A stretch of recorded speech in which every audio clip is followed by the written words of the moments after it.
अस्सलामु अलैकुम रहमतुल्लाहि व बरकातुहू। औज़ु बिल्लाहि मिनश शैतानिर रजीम। बिस्मिल्लाहिर रहमानिर रहीम। मेरे प्यारी माँ और बहनों, भाइयों, आप लोगों के लिए एक मुख्तसर नसीहत है जिसको आप लोग, मुझे उम्मीद है, गौर से सुनेंगे, उस पर अमल करेंगे इंशाअल्लाह। वो ये है इल्ज़ाम। कभी भूल कर भी किसी पर इल्ज़ाम ना लगाएं, कभी किसी के कहे हुए पर इल्ज़ाम ना लगाएं, कभी किसी से झूठी बातों को सुनकर इल्ज़ाम ना लगाएं, किसी के कहने पर अपनों को ना खोएं। सबसे बड़ी बुराई ये पाई जा रही है कि लोग एक दूसरे को खो रहे हैं, अपनों को खो रहे हैं। आखिर क्यों? अपनों पर इल्ज़ाम लगा रहे हैं, आखिर क्यों? जिस चीज़ में जिस बात में कोई दम नहीं होता है उसको कह बैठते हैं। जबकि अहम सबसे अच्छा बेहतरीन तरीक़ा ये है कि आप लोग कोई भी चीज़ कहने से पहले तहक़ीक़ कर लें, कौन गलत कहा, कौन सही कहा है। और बगैर तहक़ीक़ किए, बगैर उसको सच को जाने हुए ऐसे इल्ज़ाम रख देते हैं। क्या आप ये उम्मीद रखते हैं कि अल्लाह हमें माफ़ कर देगा? कभी नहीं माफ़ करेगा अल्लाह। अब क्योंकि ये इल्ज़ाम ऐसी चीज़ है, ये बुहतान ऐसी चीज़ है जो माफ़ नहीं होती है। अब के दौर में देखा जाए, भाई भी बहनों पर बुहतान लगाते हैं, जो ज़बान पे आता है वो भी कहे चले जाते हैं। ये कैसा ज़ुबान है?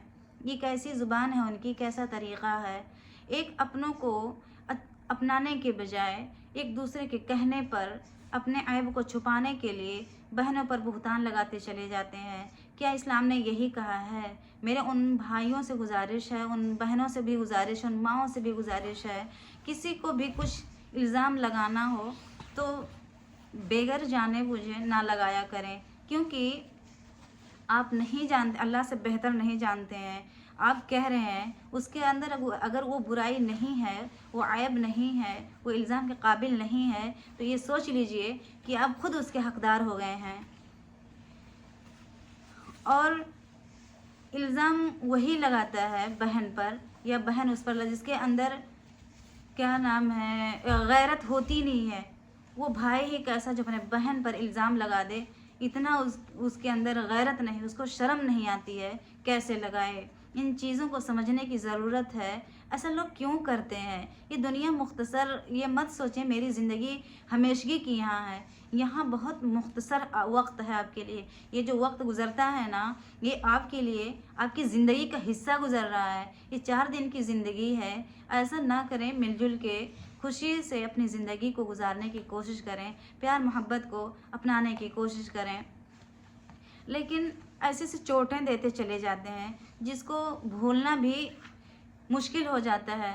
अब के दौर में देखें कि माँ बाप के इंतकाल होने के बाद ना बहनों का कोई हक, ना बहनों का कोई रुतबा, ना बहनों का कोई इंसाफ, कुछ भी नहीं। यानी माँ बाप के ख़त्म होने के बाद उसकी शादी हो गई, ससुराल चली गई, तो सारी चीज़ें क्या है, उसके मायके से ख़त्म हो जाता है। आखिर क्यों ऐसा है? ये ऐसा क्यों अपनाया जा रहा है? इसको दूर करने की कोशिश क्यों नहीं कर रहे हैं? जबकि बाप के छोड़ी हुई जायदाद में उस लड़की का हिस्सा है, पूरा हक है, ऊपर से देते भी नहीं हैं और बेईमानी भी कर लेते हैं और साफ कह देते हैं कि हमने शादी कर दिया, वो बराबर हो गया।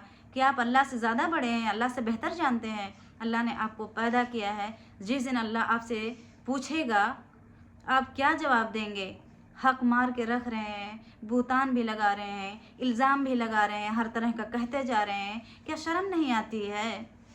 ये इंसाफ है? ऐ मेरे माँ और बहनों और भाइयों, अपने ज़ुबान को लगाम दो। ये ज़ुबान आप लोगों को जहन्नम में भी ले जाएगी, यही ज़ुबान जो है जन्नत में भी ले जाएगी। बेहतर ये है कि आप अच्छे अमल करें, अमाल के पीछे पड़ें, अच्छे रास्ते अख्तियार करें, बुरे रास्तों से दूर हो जाएं। अगर कोई आपके बारे में बात नहीं करना चाहता तो प्लीज़ आप उसके बारे में बात ना करें। आपको अगर इतनी चोट है, इतनी गैरत है, तो आप उसको बैठा के उससे पूछें कि तुमने मुझे ऐसा क्यों कहा। अपने बीवी को कहने पे اتنی بڑے بڑے داغ دھبے لگا دیتے ہیں. کیا شرم نہیں آتی ہے ان چیزوں پہ؟ اللہ کا خوف نہیں ہے؟ جو عیب اپنے خود میں ہے وہ عیب دوسروں پہ لگایا جا رہا ہے. آخر کیوں ایسا کیا جا رہا ہے؟ انسانیت مر چکی ہے. ارے انسانیت کو مارو مت، اس کو جگہ کے دل میں رکھو. اللہ نے انسان بنایا ہے تو انسانیت اختیار رکھو. انسان ہونا آپ کے لیے کافی نہیں ہے جب تک کہ آپ کے اندر انسانیت نہیں ہے. وہ بہن ہی کیا جو بھائی کو اپنا بھائی نہ سمجھے، وہ بہن ہی کیا جو وہ بھائی کیا جو اپنے بہن کو بہن نہ سمجھے. اس سے بہتر ہے اگر دونوں میں نہیں باتیں ہو رہی ہیں تو تیسرے سے کہنے کی کوئی ضرورت نہیں ہے. کوشش یہ کریں کہ اگر اتنی ہمت طاقت ہے تو اس کو بیٹھائیں، اس سے بات کریں، اس سے پوچھیں تم نے مجھے کیوں کہا. اگر وہ آپ کے بارے میں بات نہیں کر رہا یا نہیں کر رہی ہے تو پھر آپ اس کے بارے میں بات کرنا ہی چھوڑ دیں. ایک دوسرے کے بارے میں دوسرے کے بارے میں کہنا چھوڑ ہی دیں. جبکہ اسلام میں 3 دن سے زیادہ قطع تعلق رکھنا صحیح نہیں ہے. وہ مسلمان ہو ہی نہیں سکتا، لیکن اس کو کوئی اہمیت دے ہی نہیں رہے ہیں. آخر کیوں؟ وجہ کیا ہے ایسا جو کر رہے ہیں؟ یہ مت سوچیں کہ بہن بھائی کا جو رشتہ ہے نا وہ بڑی نایاب ہے، بہت ہی نایاب ہوتا ہے. بیوی بھی مل جائے گی، بچے بھی دوسرے سے ہو جائیں گے، لیکن وہ بہن بھائی کا جو خونی رشتہ ہے نا وہ کبھی ختم نہیں ہوتا ہے. تو میری گزارش یہ ہے کہ آپ لوگ پلیز ایسا نہ کریں. کوشش کریں کہ بہنوں کا جو حق ہے بہنوں کو دیں، جو بھائی کا حق ہے وہ بہن بھائی کو دے. پیار محبت سے رہیں، اس کا جو حق ہے دیتے رہیں. ایسا اتنی بڑی باتیں ایک دوسروں کے سامنے نہ بیان کرتے رہیں. وہ بھائی ہی کیسا جو دوسروں کے سامنے اپنے بہن کی برائی کرے، وہ بہن ہی کیسی جو اپنے بھائی کی برائی دوسرے کے سامنے کرتی رہے. اچھا انسان وہ ہے جو صبر کرے اور ہر چیز اپنے رب پر چھوڑ دے. بہتر انسان یہ ہے کہ وہ اگر غلطی کر بھی رہی تو دوسرے کو معاف کر دینا چاہیے. لیکن انسان ایسا کیوں نہیں کرتا؟ اللہ تعالیٰ ہم سب کو ہدایت دے کہ ہم سب ایسی چیزوں سے بچیں، ایک دوسرے پر بہتان لگانے سے بچیں، ایک دوسرے پر الزام لگانے سے بچیں. اللہ تعالیٰ ہم سب کے دل میں انسانیت ڈال دے، ایک دوسرے کی محبت ڈال دے. آمین. اب آخر میں اپنی اس بیان کو ختم کر رہی ہوں اور مجھے امید ہے انشاءاللہ زیادہ سے زیادہ آپ لوگ اس کو بیان کریں گے اور عمل کرنے کی کوشش کریں گے. کسی پر الزام لگانے سے پہلے اپنے گریبانوں میں جھانکیں گے کہ ہمارے میں کتنا عیب ہے. کسی کے کہنے پر اپنے خونی رشتے کو کھونے کی کوشش نہیں کریں گے اگر اللہ کا خوف ہوگا.